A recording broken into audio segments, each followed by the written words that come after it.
さあ、今回もプロ野球選手解説、始めていくよ。71回目の今回は、最近現役復帰を表明し、トライアウトを受けた選手の解説になるよ。その選手とは、日本では阪神、日本ハム、メジャーではメッツ、ジャイアンツに在籍していた、新庄剛志選手だよ。厳密には、現役復帰を断念ということになっているけど、プロとしては2006年までだから適用としたよ。それじゃあ早速、解説始めていくよ。新庄剛志、1972年1月28日生まれの49歳、長崎県下粟形郡三島町生まれ、福岡県福岡市南区育ちの元プロ野球選手だよ。引退後はタレント、実業家、クリエイター、地方競馬全国協会の馬主を務めているよ。福岡県で造園業を営む家庭の長男として、長崎県の母親の実家にて誕生。体重は 3680g あり、生後10ヶ月で歩き出したよ。福岡市立長岡小学校時代に、8回の交通事故に遭うが、いずれも大怪我は負わずに済んだそうだよ。しかし、長岡中学校時代の授業中に、左手小指を切断寸前の大怪我を負い、自身はこれがもし右手であったなら、間違いなくプロへは進めなかったであろう、と語っているよ。小学1、2年時には、町内のサッカーチームへ所属。後にソフトボールを経て、野球へのめり込むきっかけは、漫画、アニメの、キャプテンとの出会いでもあったそうだよ。新庄の父親は、自身が果たせなかった夢から、息子には何が何でも、プロ野球選手になって欲しかったそうだよ。足の速さと肩の強さは、幼い頃から身につけており、6歳時にはすでに、大人よりも遠くまで石を投げられるほどだったそうだよ。長岡中学時代には、軟式野球部に所属。当時の監督も新庄の小学時から、走力、肩力が桁外れと評すなど、実力を認めていたが、一度だけ試練を与えるため、2年時の全国中学校軟式野球大会の、ベンチ入りメンバーから外したよ。大会遠征から帰宅した新庄は、自室に閉じこもり泣いていたというが、監督は恩人、とプロ入り後に振り返っているよ。1987年、高校は父親からの勧めもあり、西日本短期大学附属高等学校へ、一般生として入学し、硬式野球部員として、寮生活を送ったよ。同部では2学年先輩の、後にプロ入りする石貫、柴原、2学年後輩の後に、社会人野球選手から、プロボクサーとなる荒木とチームメイトになったよ。3年時の1989年、一番中堅手として挑んだ、第71回全国高等学校野球選手権、福岡大会の4回戦、筑紫岡戦で、練習試合を含む、高校時代初のサヨナラ安打を記録。決勝の福岡大大堀戦では、生涯初のサイクル安打を達成するも敗戦。高校時代2部の全国大会出場は叶わなかったよ。同年のプロ野球ドラフト会議にて、阪神から5位で指名を受けたよ。新庄がファンであった、読売のスカウトからは、3位までには指名できると、告げられていたこともあり、新庄親子ともに、順位の低さを憂いて入団するかどうかを、検討した後に入団することに決めたよ。契約金3700万円、年俸360万円、背番号は63と決まったよ。1年目の1990年は2軍で過ごし、腰痛の影響もあり、出場36試合、打率7分4厘、本塁打及び打点0。守備はセンターから、シーズン中に自ら、コンバートを志願して、内野のショートへ転向したよ。また9月から11月には、フロリダ州レイクランドでの、秋季教育リーグへ派遣されたよ。1991年も秋口まで2軍で過ごし、キャリアにおいて唯一となる、2軍規定打席に到達して打率2割4分6厘、本塁打9、打点39を記録したよ。そして1軍監督の中村ら首脳陣により見出され、9月9日に初の1軍昇格。翌10日、巨人戦で9回表の代打として、プロ初出場を果たし、高打から初打席初安打初打点を記録したよ。そして16日、広島カープ戦で、7番ショートとして、プロ初先発出場を果たしたよ。1992年シーズン開幕は2軍となり、40人枠からも外れるも、同枠の中に、故障者が出た場合の特例として、4月に島田と入れ替わったよ。5月に1軍の主砲で、サードのトーマス・オマリーが、故障離脱したのを機に、急遽の三塁守備練習後に昇格し、26日の太陽戦で7番サードとしてこの年の初出場。第1打席で、有働の初球をプロ初本塁打、そしてこれが決勝打となり、初のヒーローインタビューを受けたよ。この初本塁打をはじめとして、2日後の初代、ミスタータイガースと称される、藤村が亡くなった日のナイターで、決勝打を含むプロ初猛打賞を記録し、シーズン初出場から12試合連続安打、得点圏打率を10割を保った期間もある活躍などにより、時代のミスタータイガースとなることを、期待するマスコミの記事が出始めたよ。7月17日のジュニアオールスターゲームにショートとして出場。9月16日、優勝争いが山場を迎えていた、広島戦の両チーム無得点、8回表西満塁の守備で、山崎の右中間へのライナーを、センターから走り込みダイビングキャッチして、ピンチを防ぎ、そのまま0対0で迎えた、9回裏の攻撃では、大野からプロ初サヨナラ安打となる、本塁打を放ったよ。そして試合後のヒーローインタビューでは、優勝です、と宣言したよ。この年、前年まで低迷していたチームは、最終戦の1試合前まで優勝争いをしたよ。この躍進は、右中間守備でコンビを組む亀山らと共に、活躍したことから亀山、新庄の頭文字を取り、亀新フィーバーと称されたよ。当時に入寮している球団寮へ届く、新庄宛てのファンレターは、1日につき段ボール1個分あったそうだよ。また寮や新庄の行く先々へ連日、殺到する若い女性ファンを指して、新庄ギャルと報道され、寮の前の混雑により、球場からの起用も、ままならない状況となった際には、寮長などが新庄をホテルへ、一時的に住まわせるなどの、対策を施したよ。シーズン打率は2割7分8厘、本塁打11を記録するも、規定打席にわずかに及ばず、新人王を選定する記者投票でも、同僚のくじに5票及ばず、辞典となったよ。翌1993年の年俸は当年の520万円から2200万円に上がり、323% 増の昇給率は、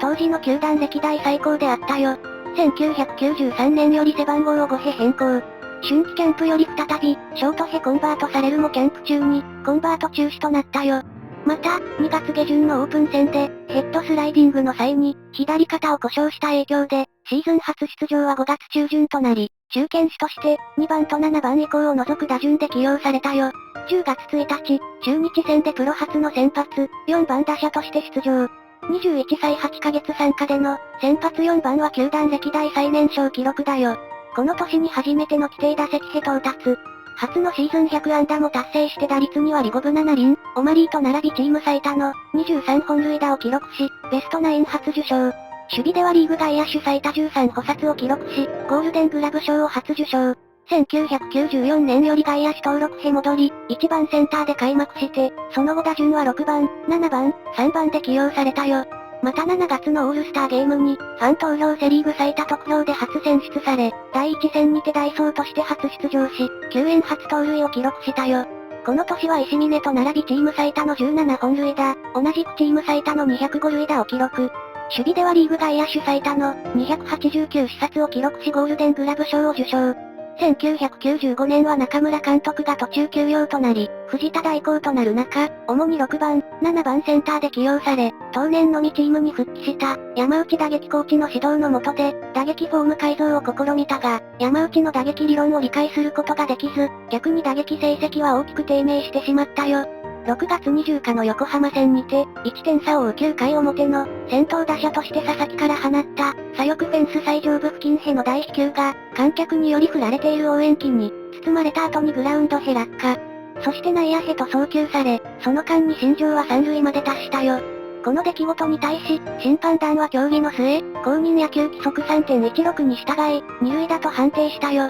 また妨害がなければ、柵越えしていたかどうかは微妙であり、阪神側の抗議後に、審判員からの場内説明がなされると、左翼席からグラウンドへ、多量のメガホンやゴミに加え、太鼓、ゴミ箱なども投げ込まれ、侵入者も出る事態となり、出場選手は一旦ベンチへ引き上げたよ。中断後、試合はそのまま敗れ、この件について自身は2年後の取材では、一生懸命応援してくれているので仕方ないですよ、と語ったよ。この年は右側関節捻挫、右膝打撲などで、出場選手登録抹消を繰り返し、規定打席に到達できず、この年から打率が4年連続して、2割4分を切ったよ。1995年オフの11月19日、契約更改交渉後会見にて、野球に対するセンスがないって見切ったと、突然の現役引退宣言を行ったよ。予想される真の引退理由として、報じられた当オフの出来事は、故障の治療に専念しようとしていた時に、藤田新監督により、四国黒潮リーグへ、出場させられた件や、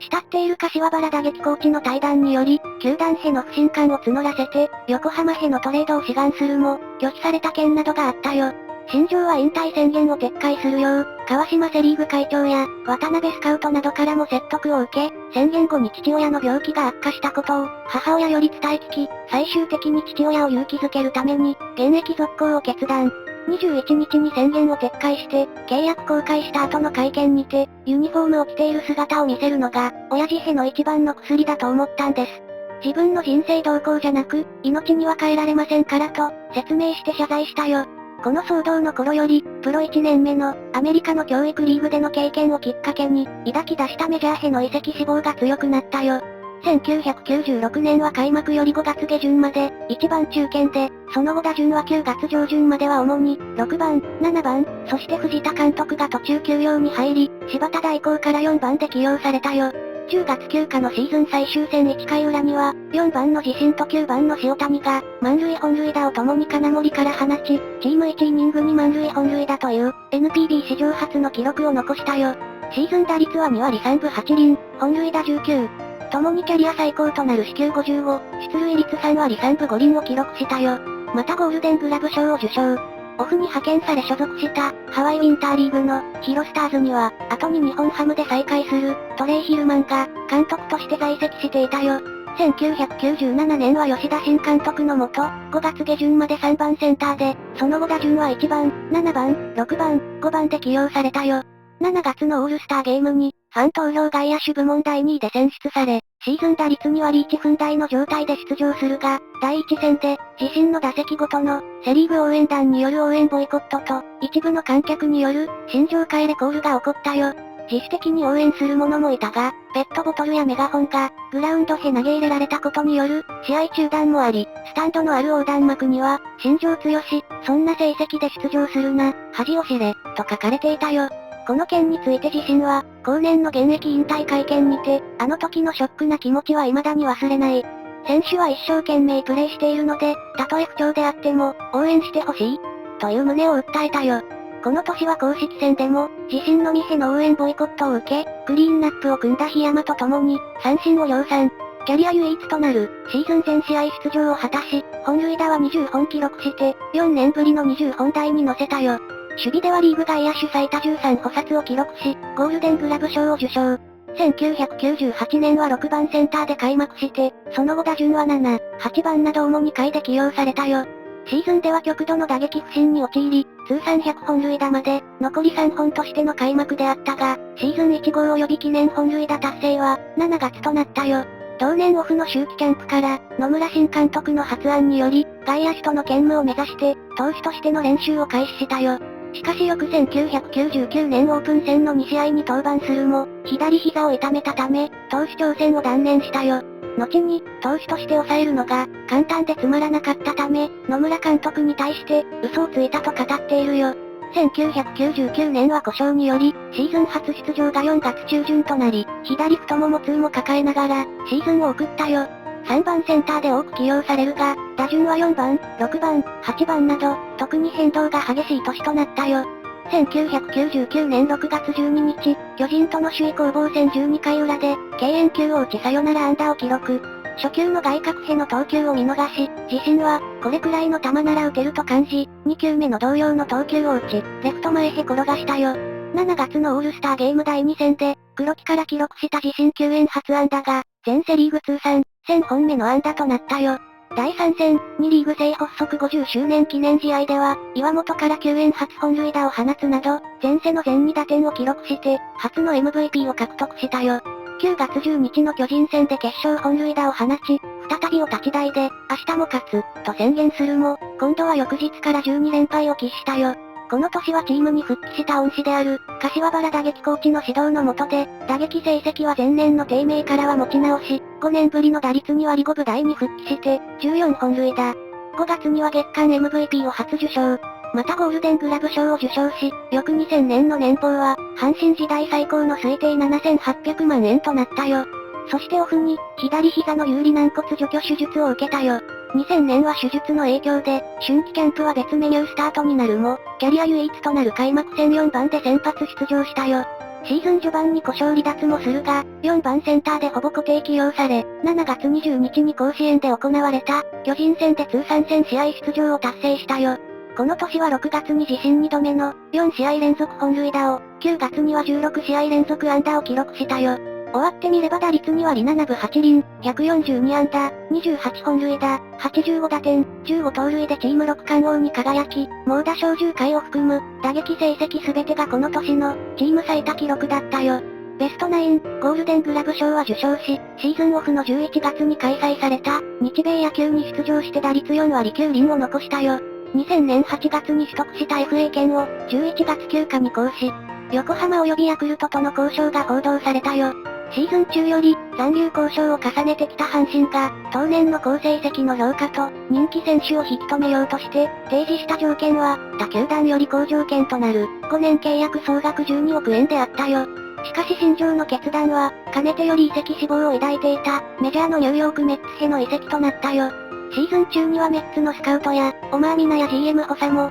試合を視察していたが、移籍交渉の事実は、メッツ側の意向で公表されていなかったよ。そして、マリナーズへ移籍したイチローと共に、日本人野手として初めてメジャーの球団へ在籍することとなったよ。12月11日の契約締結後の移籍発表会見では、やっと自分に合った野球環境が見つかりました。その球団とは、ニューヨークメッツです。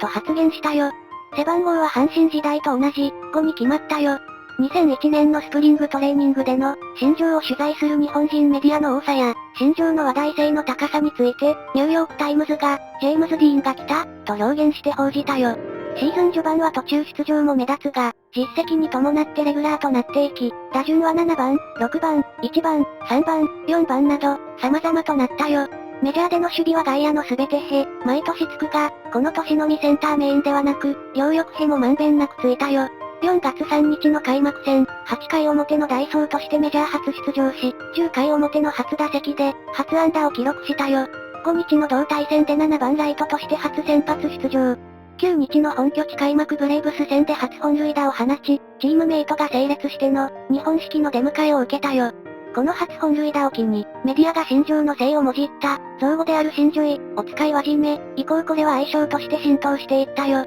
左太ももの故障を、押しての出場を続ける中、6月17日のヤンキース戦、2点を追いかける8回裏の攻撃で、セカンドゴロを放ち、全力疾走して一塁へ足から滑り込んで、併殺は阻止したよ。その後二次打者に、逆転決勝2点本塁打が出て、この試合は、サブウェイシリーズ屈指の名試合と称され、新庄の故障を押しての走塁は、神風スプリント、と称されて報じられたよ。ボビー・バレンタイン監督などから、クラッチヒッターとの評価を受け、3番で起用されることが多くなり、チームのプレーオフ進出争いに、終盤は4番打者としても貢献したよ。翌2002年の年俸は135万ドルとなり、日本円で当時約1億3500万円と、自身初めて1億円を超えたよ。またプライベートでは、日本メガネベストドレッサー賞と、ベストドレッサー賞を受賞。2001年12月16日、デシーレ・ラフォード内野手と共に、ショーン・エステス投手との2対1トレードで、サンフランシスコジャイアンツへ移籍したよ。背番号は引き続き5となったよ。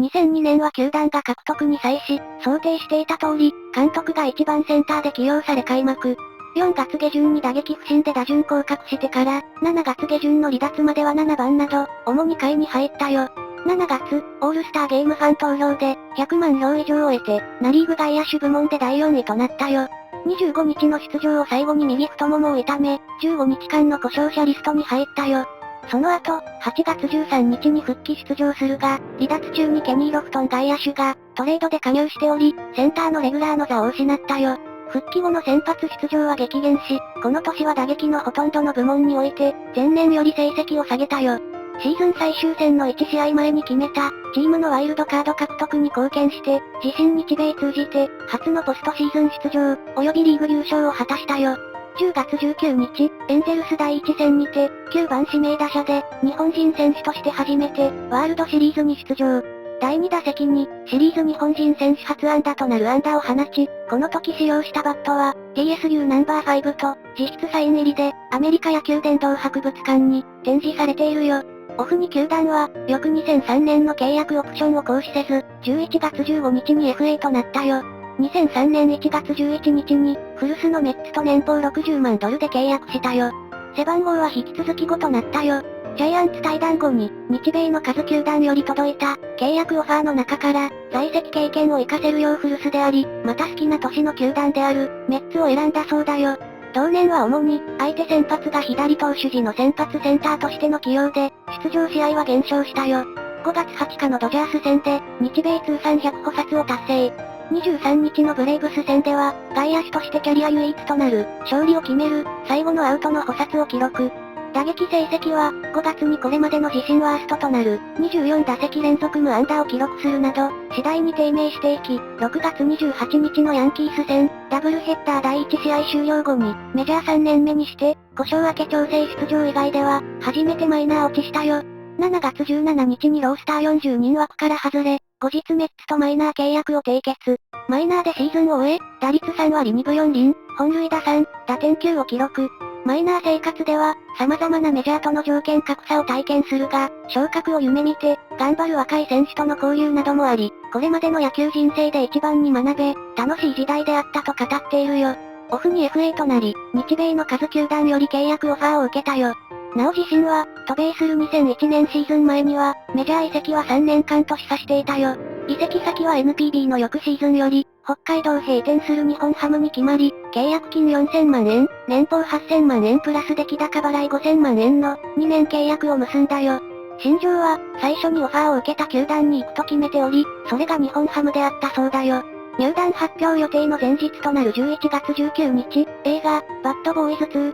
バッドの日本公開特別試写会にて、非公式に入団を発表したよ。また翌20日の仮契約の席にて、サインする様子が新庄の希望で、後にテレビ放送され、仮契約後の入団公式発表会見では、北海道などのファンが、自身の入団を求める署名を紹介したよ。12月3日に新本拠地、札幌ドームで行われた入団発表の会見は、当初非公開の予定が、約2000人のファンが来場したため、急遽グラウンドにて、一般公開されたよ。会見では、札幌ドームを満員にする、チームを日本一にすると、目標を掲げたよ。登録名はローマ字で新庄、背番号は1に決まり、また日本ハム時代の専属トレーナーは、自身運営の鍼灸院スタッフが務めたよ。2004年は開幕から7月まで主に2番センターで、8月早々に打順を坪井と交代した後は、プレーオフまでビッグバン打線の1番で起用されたよ。3月28日、開幕2戦目となる近鉄戦で、吉田から、日本ハムとしての球団第1号本塁打を記録。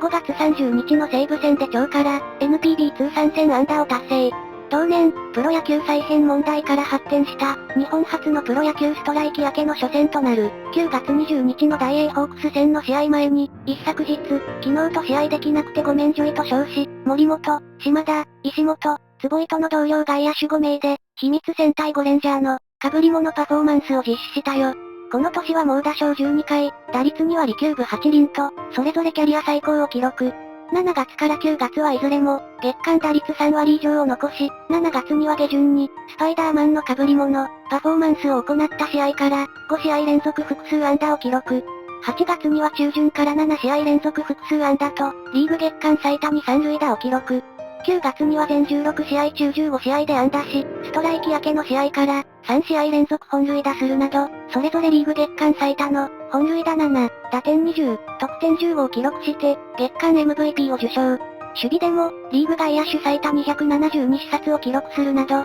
球団移転初年度でのプレーオフ進出に貢献。プレーオフ第1ステージにて、自身 NPB ポストシーズン、初出場を果たしたよ。11月の日米野球にファン投票選出されるも、シーズン終盤から悪化させた、右太もも裏痛を理由に出場を辞退したよ。11月の日米野球にファン投票選出されるも、シーズン終盤から悪化させた、右太もも裏痛を理由に出場を辞退したよ。2005年は1番センターで開幕して、打順は5月中旬より7月中旬の故障までは、主に5番で起用されたよ。4月23日のオリックス戦で、日米通算1500試合出場を達成。5月4日の西武戦で、大沼の前に三振に倒れ、日米通算1000三振を記録。6月5日のセパ交流戦の中日戦で、山本昌から、日米通算200本塁打を達成。11日、甲子園での古巣阪神戦で、本塁打を打った際に、阪神ファンからも拍手を受け、打法名、俺を育ててくれたこの球場に、感謝打法、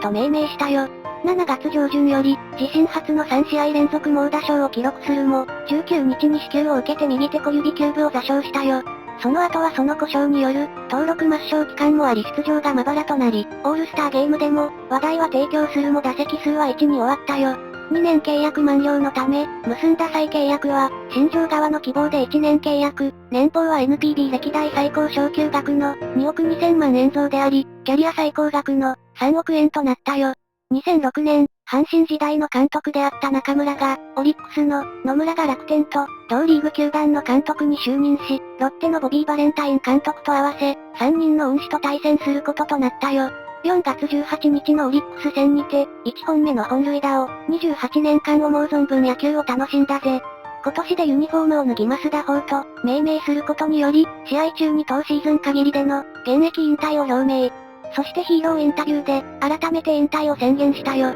なお引退を表明した回の、命名を最後に、2004年より続けてきた、本塁打への打法命名を封印したよ。引退表明以降のマスコミからの注目度は、日に日に増し、新庄のグラウンド内外における、パフォーマンスは、新庄劇場と形容されて、連日のように報道されたよ。6月16日の広島戦で、笹岡から NPB 通算200本塁打を達成。7月、現役最後となる、オールスターゲームの第1戦にて、センター守備での候補などで、三洋賞を2つ獲得して、優秀選手賞を受賞。